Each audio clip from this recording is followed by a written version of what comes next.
গ্ৰন্থপাঠ গ্ৰন্থ সাৰথি লেখক সত্যনাথ বৰা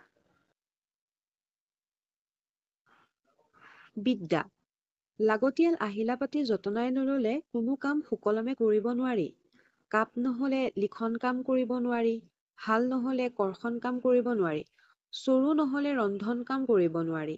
এইবোৰ কামৰ যেনে সুকীয়া আহিলা আছে, উদ্গতি কামৰো তেনে সুকীয়া আহিলা আছে। আগেই সেই আহিলাবোৰ গোটাই নল'লে উদ্গতি কাম কৰিবলৈ টান হয়। বিদ্যা উদ্গতিৰ ঘাই আহিলা। এতেকে যি উদ্গতি কৰিব সি আগে বিদ্যা যতনাই লোৱা উচিত। বিদ্যা যে মনুষ্য জীৱনৰ এটা ঘাই বস্তু, তাক নতুনকৈ প্ৰমাণ কৰিবৰ সকাম নাই। বিদ্যাহীন জীৱন ব্যথা বুলি সকলোৱে স্বীকাৰ কৰে। বিদ্যাৰ আলম নহ'লে কোনেও কোনো বিষয়ত উদ্গতি কৰিব নোৱাৰে।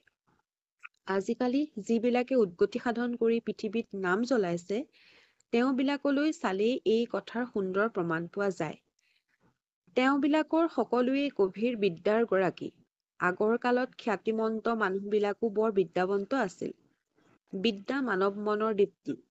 তাৰ ৰশ্মিৰ পোহৰত কাম কৰি মানুহে ধন, মান আৰু যশস্যা লাভ কৰে। বিদ্যাই আন্ধাৰ কাটি মন ফৰকাল নকৰিলে মানুহে তাৰ ক্ষমতা লগাবলৈ ঠাই দেখা নাপায়। লিখনি থাকিলেও খনিকৰে আন্ধাৰত চিত্ৰ আঁকিব নোৱাৰে। বিদ্যাৰে মন পোহৰাই নল'লে সংসাৰত কৰ্ম কৰিবলৈ সুচল নহয়।